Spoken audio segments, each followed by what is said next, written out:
All right. Well, I know God and Country Day was last week, but I feel like we're closer to the 4th of July today than we were this time last week. So I wanted to focus this morning on the idea of freedom and that God wants his people to be free. But specifically looking at us as Americans, just to compare, I know some freedoms we have here that sometimes I think we may take for granted or we may not realize compared to the rest of the world is a good bit more free than others. For example, freedom of speech. You know, here in America, you can say about what you want.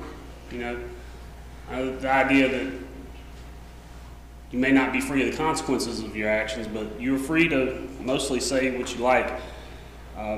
For example, I know at different times, you know, people may be unhappy or displeased with leadership, and you can go on social media or out in public and say, I don't like this leader or that leader, you know, don't agree with them, so on and so forth.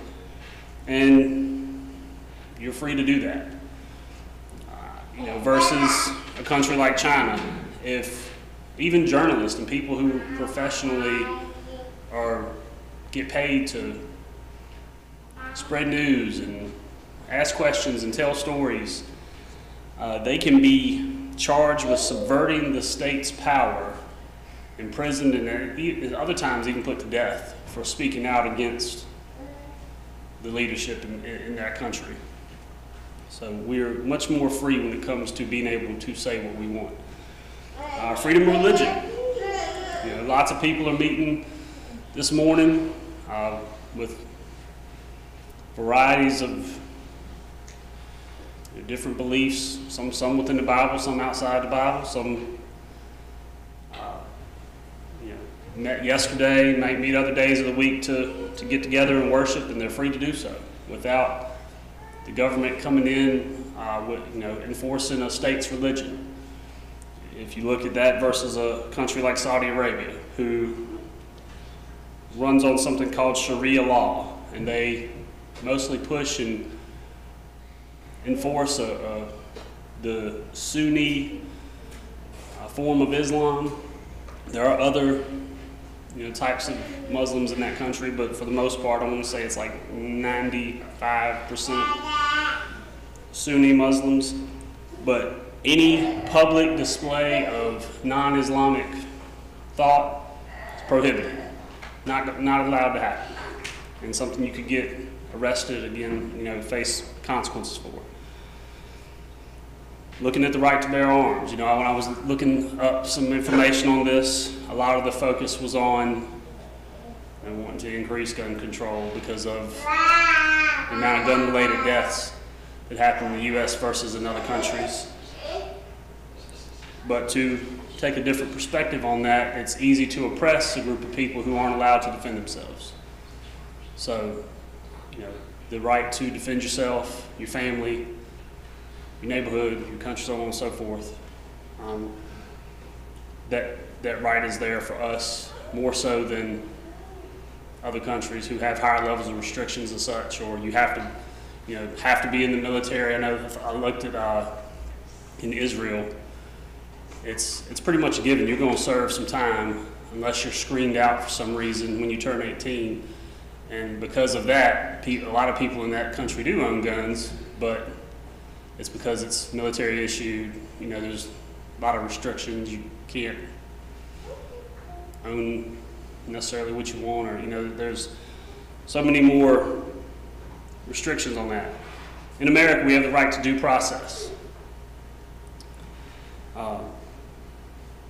You have a right to have a public defender, or you can hire your own defense if you get accused of something. You're supposed to be innocent until proven guilty.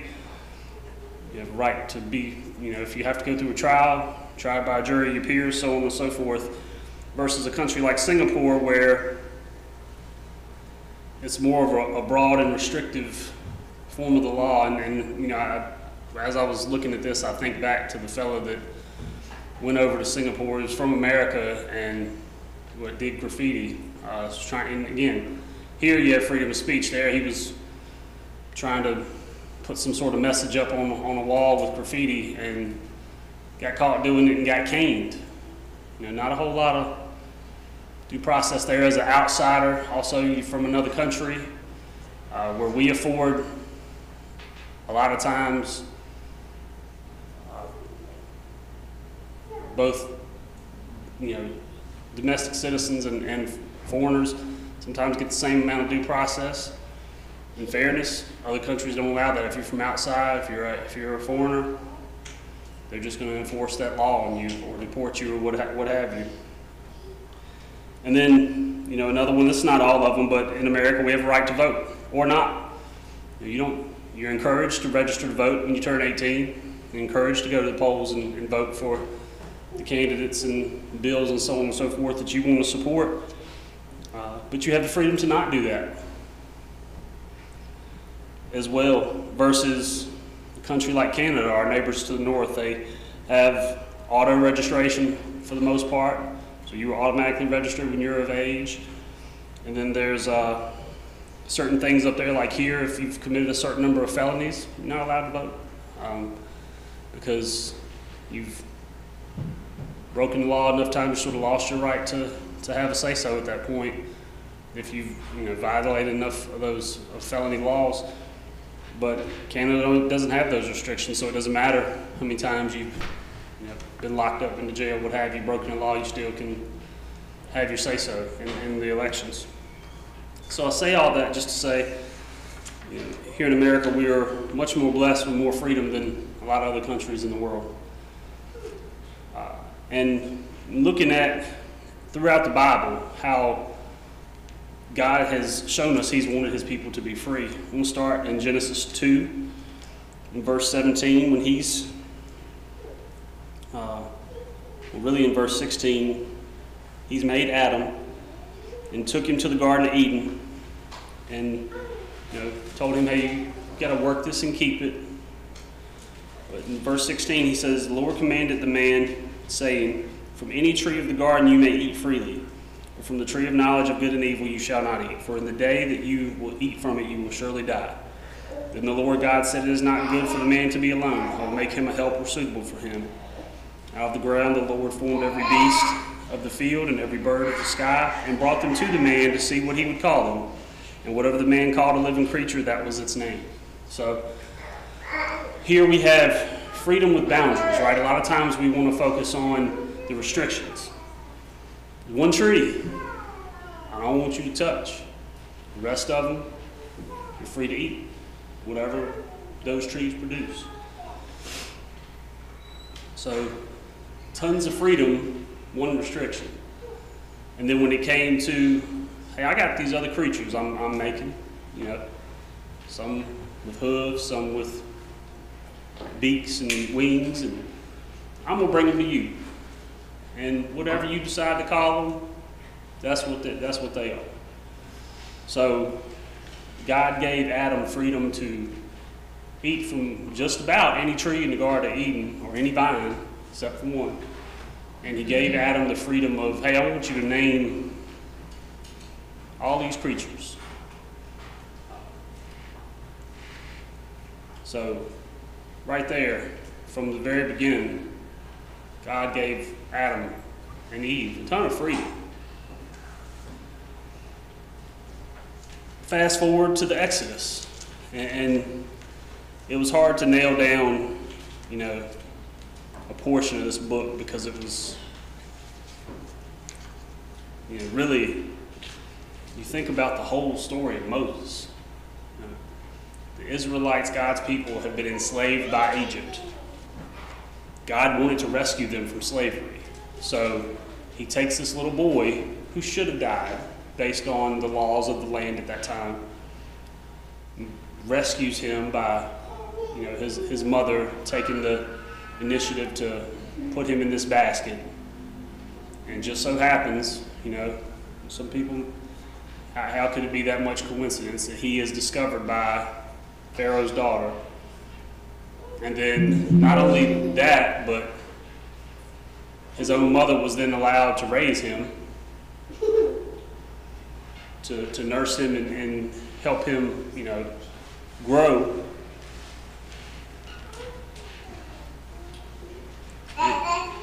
And then you have Moses growing up in Pharaoh's household and watching how God's people are being treated to the point that he can't take the injustice of it and kills a slave driver. And then because of the shame of that gets, word gets around, he takes off and escapes and builds a life as a farmer with a new family and all. And then God calls him back and says, hey, I want you to go to Pharaoh and tell him, let my people go. So through this divine intervention, with tons of plagues and miracles, God makes sure that the Israelites get out of Egypt. So they are free. But then what happens?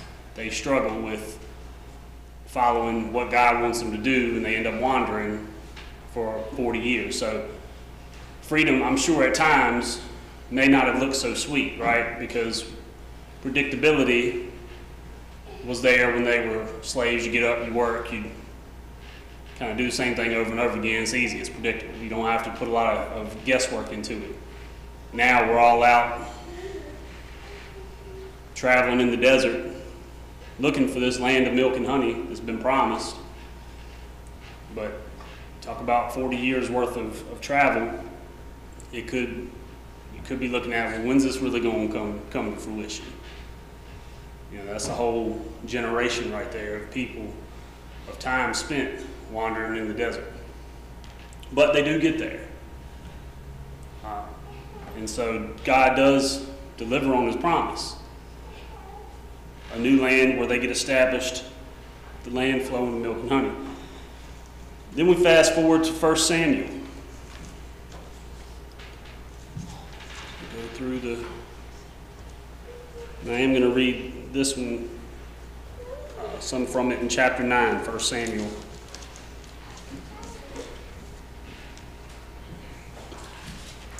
And if you want to bridge the gap a little bit, lots of time here of, okay, God set us up in our new land. If you will, a bit of a theocracy, right? The people are going to follow God's law. And then God appoints judges to sort of enforce, rule over the people, remind them of God's laws. And we see, if you look at it, throughout these books, they mess up. They get punished, they get captured.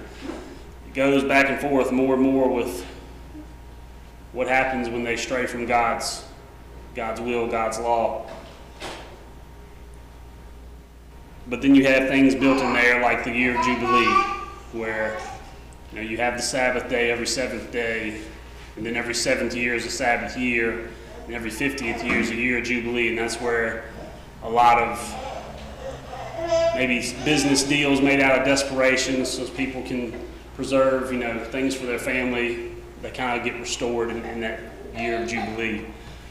And so that was even a chance for God to say, hey, if you've been kind of boggled down with debt or whatever over all these years, there's relief, there's freedom from that in this year of Jubilee. But we get to this time where the Israelites look around, again, to this point they've been governed by the judges appointed by God, and they go, we won't be like the rest of the world. We won't be ruled by a king. All the other prosperous nations of the world have a king. So God hears their prayers and says, fine, but I'm going to pick. So through Samuel, the prophet, God chooses Saul as king. And here in 1 Samuel 9, starting at verse 15. Now a day before Saul's coming, the Lord revealed this to Samuel, saying, about this time tomorrow I will send you a man from the land of Benjamin, and you shall anoint him to be prince over my people Israel. And he will deliver my people from the hand of the Philistines. For I have regarded my people because their cry has come to me. When Samuel saw Saul, the Lord said to him, behold, the man of whom I spoke to you. This one shall rule over my people." Then Saul approached Samuel in the gate and said, "Please tell me where the seer's house is." Samuel answered Saul and said, "I am the seer. Go up before me to the high place, for you shall eat with me today, and in the morning I will let you go, and you will tell all that is on your mind." And so Saul, even there, and skip down to verse 21, Saul replied, "Am I not a Benjamite of the smallest of the tribes of Israel, and my family the least of all the families of the tribe of Benjamin? Why then do you speak to me in this way?" Samuel took Saul and his servant and brought them into the hall and gave them a place at the head of those who were invited, who were about 30 men. Samuel said to the cook, "Bring the portion that I gave you concerning which I said to you, set it aside." Then the cook took up the leg with what was on it and set it before Saul. And Samuel said, "Here is what has been reserved. Set it before you and eat, because it has been kept for you until the appointed time, since I said I have invited the people." So Saul ate with Samuel that day. So again, we have the idea, we've heard it before. Jesus talked about it in the New Testament. First shall be last, and last shall be first. Saul was chosen of the smallest of tribes. He looked at himself and said, I can't be that important, right? I'm a Benjamite. I'm from one of the smaller tribes of Israel. Why do you treat me with such importance? And if you notice, when God told Samuel, this man would be the prince over my people, he didn't say king, because we know, I mean, in title, yes, but we know truly Jesus is the only king. But they had freedom over how they wanted to be governed. They were able to talk out to God and say, "Hey, this is what we feel like we need." And God listened to them, said, "Okay." It led to some good and bad things at times. They had freedom over how they wanted to worship. Even though the law said one thing, sometimes they did something else. And again, it doesn't free you from the consequences of the actions, but they had the freedom to do what they wanted in that way. So, a lot of the stories that we look at in the Old Testament focus on the miracles, right? And how God intercedes. And in that, I think we like those stories because a lot of times life gets out of hand and we don't know what to do. And we really pray for miracles a lot of times, right? We want God to intervene and part the waters or put the plague on an enemy or whatever, you know. But we don't realize leading up to those points, God's given us free will, freedom to behave and act various types of ways, and how we go about that sometimes has impact on what happens next. And it's important for us to know that God does give us that freedom. Now, I gave you 3 examples from the Old Testament about how God wanted people to be free. And you're like, all right, Chad, we don't live in the Old Testament. We live in the New Testament times. Very true. So let's fast forward to Matthew chapter 14. Let's talk about Peter for a minute.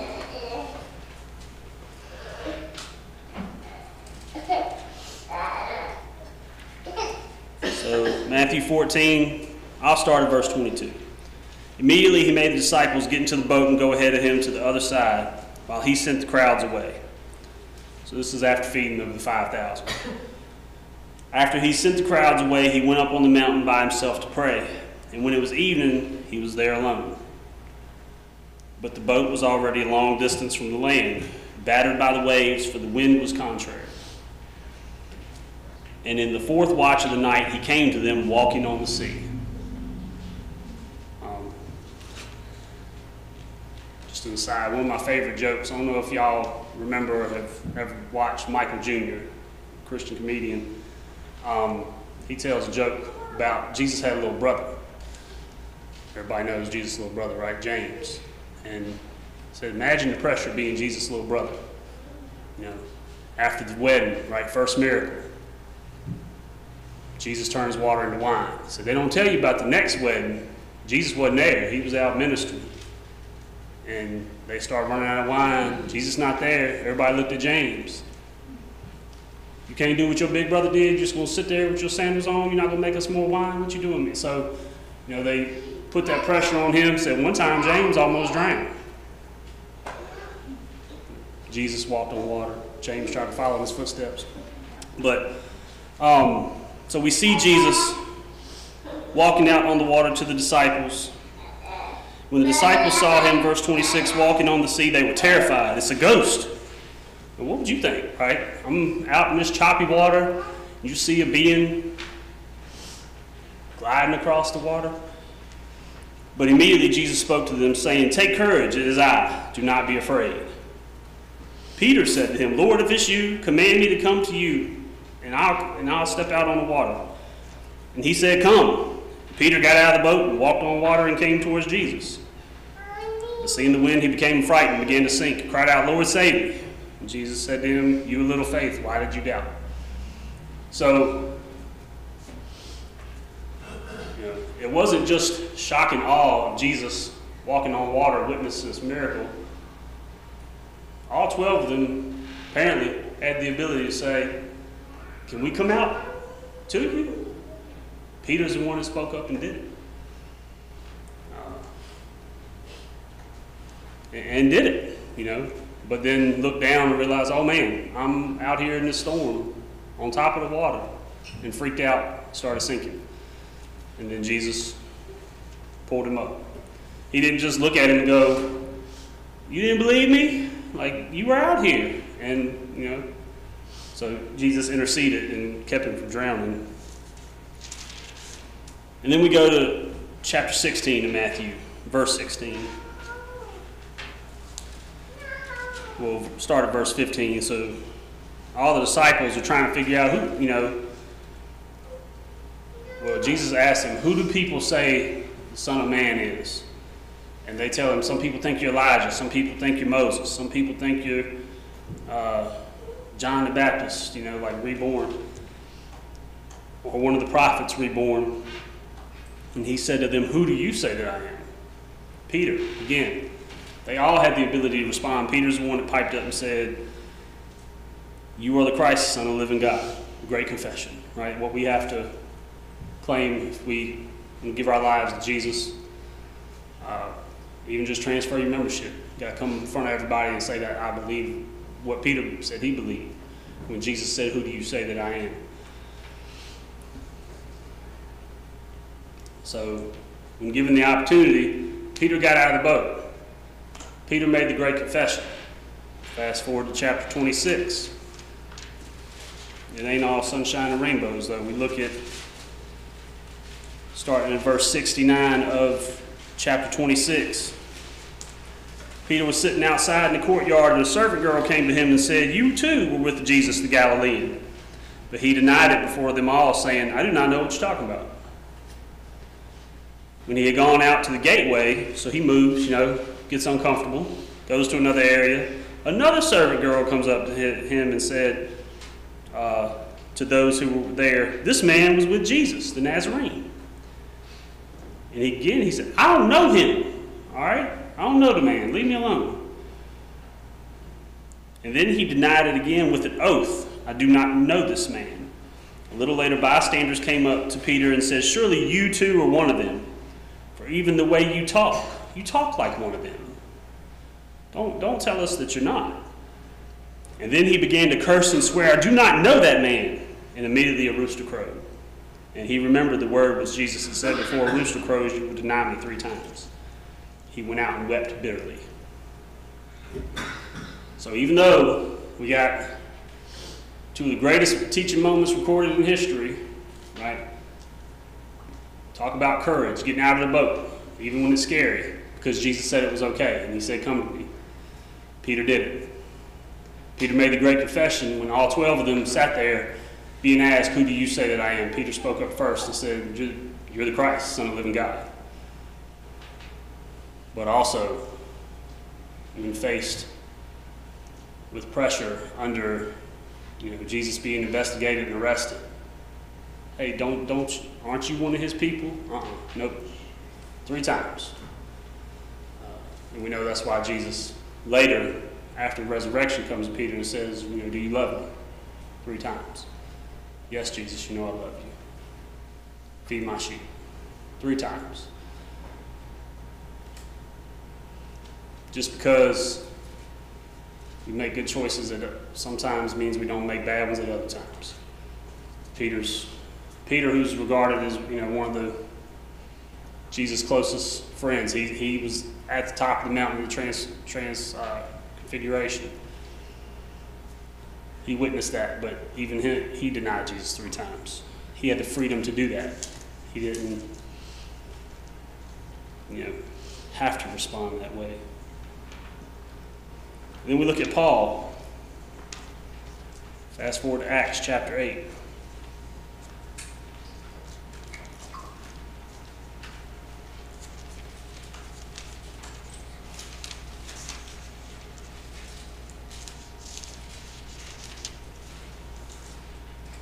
So at the end of chapter 7, we see Stephen, who short-lived in the Bible, but powerful witness of Jesus and the resurrection, stoned to death.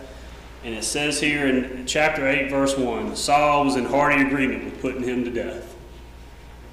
And on that day a great persecution began against the church in Jerusalem, and they were all scattered throughout the regions of Judea and Samaria except the apostles.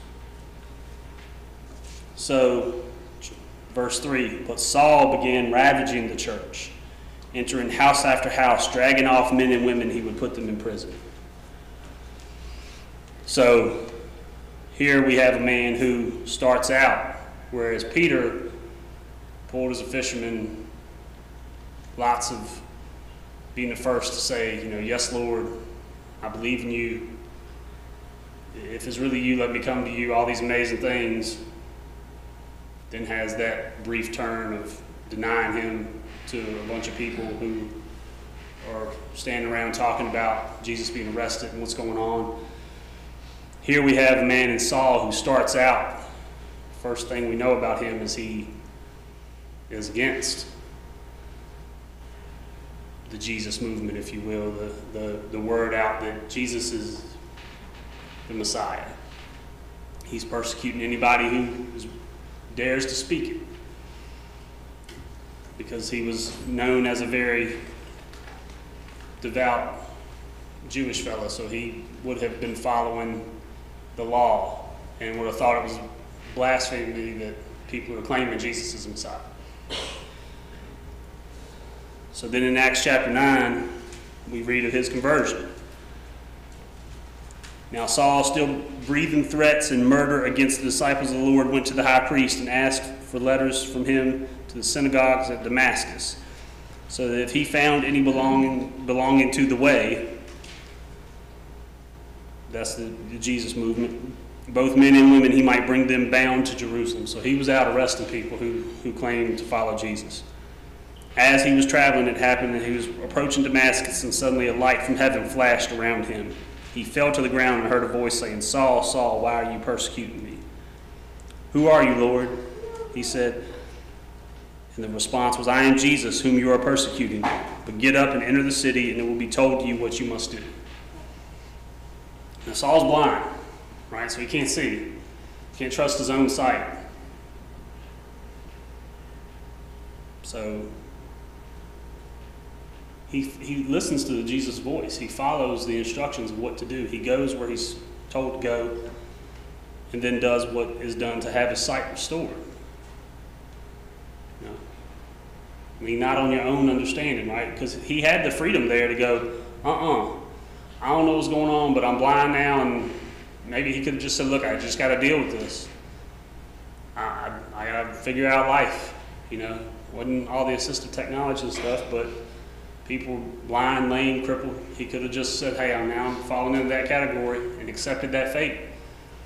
But he listened to Jesus' words, and then from there on, we see the rest of Acts. He's traveling, preaching, getting put in prison he's being punished the same way he was punishing others for preaching about Jesus. So with all that in mind, being that we're Americans, have all the freedoms that we have, what are we going to do with it? You know, what are we going to do with the freedom afforded to us by God, by our country, to glorify God? And that's something to think about and ponder on. Not only as we get ready to do a song of invitation, if you want to go ahead and turn in your hymns to number 129, Amazing Grace.